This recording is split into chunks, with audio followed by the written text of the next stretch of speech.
इस पावन अवसर पर जब हम ऑपरेशन सिंदूर के शौर्य को नमन कर रहे हैं, राष्ट्र की बेटियों के त्याग, समर्पण और पराक्रम को श्रद्धांजलि दे रहे हैं, ऐसे समय में यह आवश्यक है कि हम इस आयोजन के मूल उद्देश्य, पृष्ठभूमि और संवेदनशील परिवेश को समझें। इसलिए अब मैं सादर आमंत्रित करता हूं उस व्यक्तित्व को जो शोषित मुक्ति वाहिनी के संरक्षक हैं, जिनके विचार, संवेदना और संघर्ष की लौ समाज के अंधेरे कोने तक रोशनी पहुंचाती है। हम सबके बड़े भाई, मार्गदर्शक माननीय श्री सुबोध सिंह पवार जी को मैं मंच पर आमंत्रित करता हूं। इस कार्यक्रम के विषय परिवेश को हमारे समक्ष विस्तार से रखने के लिए अनुरोध करता हूं। आप आएं और आज इस कार्यक्रम के बारे में बताएं। ऑपरेशन सिंदूर के तमाम शहीदों को नमन करते हुए साथियों, मैं अपनी बात शुरू कर रहा हूं। जब 22 अप्रैल को पहलगाम की घटना में पाकिस्तान के लश्कर-ए-तैयबा या हिजबुल मुजाहिदीन जैसे आतंकी संगठनों के पोषित आतंकियों ने निर्दोष जो छुट्टी मना रहे थे अपने परिवार के साथ, उनकी हत्या की। हत्या की बर्बरता से आप सभी वाकिफ हैं। पहले भी पिछले 25 सालों से, चाहे वो संसद भवन पर हमला हो या पूरी हमारे सैन्य ठिकानों पर हमला हो या फिर पुलवामा में वीर जवानों को शहादत करने का मामला हो या ताज होटल का प्रकरण हो, ये हम लोगों को दर्द दिया था। हमारी अस्मिता पर चोट पहुंचाने का काम पाकिस्तान के आतंकियों ने किया था। लेकिन साथियों, इस बार बहुत ही खतरनाक खेल खेला गया था।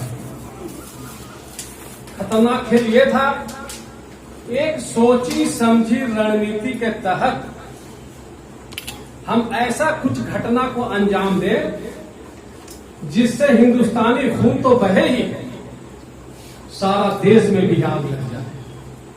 और यह आग लगाता कोई और नहीं, ये आग लगाने का काम मोदी मीडिया करेगा।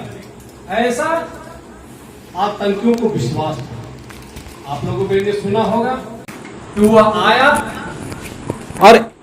और आतंकियों ने पहलगाम में जा करके एक से बोला कि पोल, तेरा धर्म क्या है। धर्म पूछ करके उसके बाद हत्या की। उसके पत्नी को बोला कि जाओ मोदी को बता देना कि हमने हत्या की है। साथियों, ये अब क्या लग रहा था कि धर्म पूछना उसका मकसद था, धर्म जानना मकसद था, या हिंदुस्तान की अस्मिता पर चोट पहुंचाना उसका मकसद था। क्लियर कट है कि जो पिछले 10 सालों में देश के अंदर जो नफरत का माहौल बना था, वो जानता था कि इसमें हमको एक चिंगारी के रूप में पहलगाम की घटना को अंजाम देना है। और इसी षड्यंत्र के, इसी रोड मैप के तहत उसने धर्म पूछने का एक शगुफा छोड़ा। साथियों, इसको लपकना था गोदी मीडिया को, शुरुआती दौर में ही लपका भी। लेकिन सलाम करेंगे कश्मीर के उन जवानों को, उन मेहनतकशों को, वहां के आवाम को, कि उसने आतंकियों के सपने को पूरा नहीं होने दिया। इसलिए कि अगर धर्म पूछ करके अगर हत्या की तो आपको बतला देते हैं, वहीं पर आतंकियों ने धर्म देख करके भी हत्या की है। धर्म पूछ करके हत्या का मकसद था हिंदुस्तान की अस्मिता पर चोट पहुंचाना, हिंदुस्तान को पूरा धधकते दावानल में बदल देना, हिंदुस्तान को अस्थिर कर देना। लेकिन साथियों, वहीं पर देखेंगे कि आदिल हुसैन शाह, जिसने उन आतंकियों को विरोध किया कि क्यों मार रहे हो, हम मारने नहीं देंगे, उसका धर्म वो देख रहा था कि किस धर्म का है।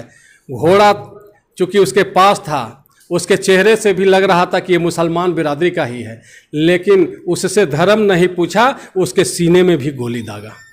इसका मतलब ही है कि ये धर्म पूछ करके कहीं मारा तो वहीं धर्म देख करके भी मारा। पूछ करके और देख का एक ही मकसद था कि बहे हिंदुस्तानी लहू। साथियों, हम इसकी प्रतिक्रिया में जब हमारे देश के सेना जवानों ने 6-7 तारीख को संकल्पबद्ध होकर के जब हम सैन्य कार्रवाई शुरू किए और अपने सीमा के अंदर रहते हुए हम पाकिस्तान के आतंकी ठिकानों को ध्वस्त किए, जवाबी कार्रवाई हुई। पाकिस्तान ने अपने ड्रोन से हमला किया हमारे पूंछ सेक्टर पर। साथियों, मालूम था कि वहां भी मरेगा तो हिंदू, मुसलमान, सिख, ईसाई सारे लोग मरेंगे। पाकिस्तान को मालूम था, इसलिए आप देखे होंगे कि पूंछ सेक्टर में जो शहीद हुए हैं, आपको उनका नाम जानना होगा, तब आप उनके मकसद को समझ सकते हैं। शहादत किसने दी? सिख अमरजीत बहन ने। शहादत किसने दिया? मोहम्मद जैना ने। शहादत किसने दिया? 7 वर्ष के मरियम खातून ने। यहां भी इस 14-15 में वहां पर जो मरने वाले थे, हिंदू, मुसलमान, सिख, ईसाई सारे लोग मरने वाले थे। तो साथियों, हमने जवाब दिया। पाकिस्तान के घुटनों के बल हम विवश किए, लेकिन हमारी जो रणनीति थी सैनिकों का, सलाम करना होगा ऐसे मौके पर जो हमारे सेना ने जो जवाब दिया पाकिस्तान को। साथियों, आज इस कार्यक्रम में हम हिंद की बेटी तुझे सलाम सबसे पहले लिखे हैं। क्यों लिखे हैं? कि भारतीय सैन्य की कार्रवाइयों का अगर ब्रीफिंग लीडर थी, अगर ब्रीफिंग लीडर बनकर के हमारे सामने आई, 140 करोड़ जनता के साथ सीधे कनेक्ट होकर के जो हमारे शौर्य को, हमारे पराक्रमों को साझा किया हमारे साथ है, वो थी हमारे सिग्नल कोर के, आर्मी के सिग्नल कोर के लेफ्टिनेंट कर्नल सोफिया कुरैशी और हमारे ये आपको वायुसेना के helicopter pilot wing commander Vyomika Singh, ये दोनों को प्रतीक के रूप में लाया। साथियों, हम तो इसका अर्थ ये भी लगाते हैं कि अगर तुमने धर्म पूछ करके इस मुल्क में तबाही मचाने का अगर तुमने षड्यंत्र किया था, तो हम धर्मों को जोड़ करके तुम्हारा सफाया करने का भी संकल्प लिए। ये सबसे बड़ी बात है। साथियों, अब आपको बतला दें, इस पूरे प्रकरण में सबसे आपका दिलचस्प बात है, आलोचना करना होगा ये गोदी मीडिया को। गोदी मीडिया ने कितना बड़ा षड्यंत्र किया, क्या आप लोग समझे? आपको उन्माद में झोंक रहा था, आपको बनाहक से भ्रम में डाल रहा था, आपको आतंकित करने का प्रयास कर रहा था, आपको दहशत में डालने का प्रयास कर रहा था। आप देखेंगे गोदी मीडिया का सायरन का आवाज आ रहा था।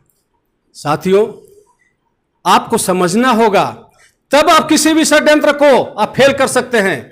षड्यंत्र करना होगा कि हमारा युद्ध हुआ ही नहीं है अभी पाकिस्तान के साथ। युद्ध करने का युद्ध का एक नीति बनी हुई है। उस नीति के तहत हम अपने सुरक्षात्मक तरीके से अपने दायरे में रह करके हम पाकिस्तान को घुटने पर टेका है। लेकिन मीडिया क्या बतला रहा था कि इस्लामाबाद पर हम कब्जा कर लिए।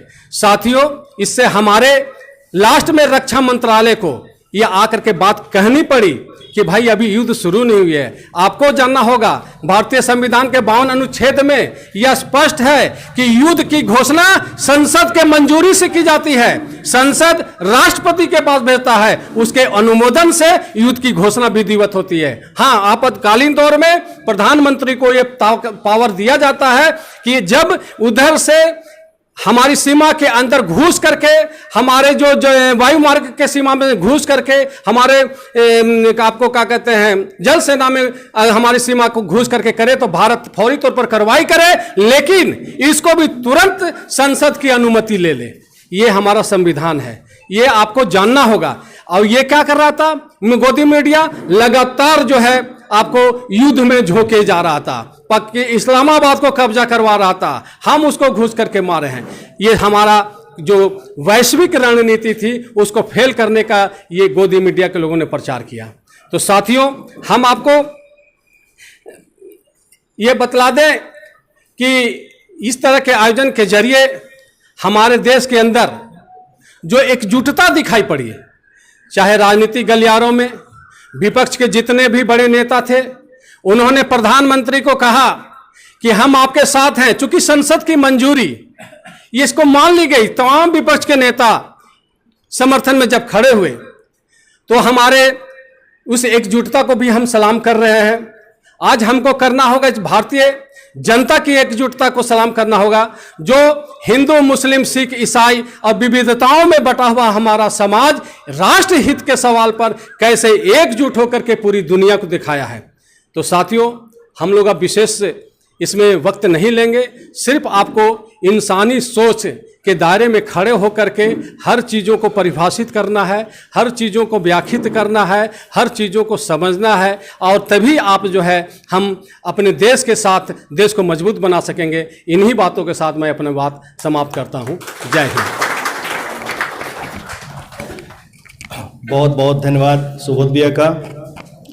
सुबोध भैया ने एक बात अच्छी बताई कि जिस तरह पाकिस्तानी आतंकवाद ने हिंदुस्तान में जो नफरत का माहौल अभी चल रहा है उसका फायदा उठाने का प्रयास किया, और धर्म पूछ कर इसलिए मारा गया कि हिंदुस्तान में हिंदू मुस्लिम के बीच तनाव बढ़े, दंगा हो और देश को अस्थिर किया जाए।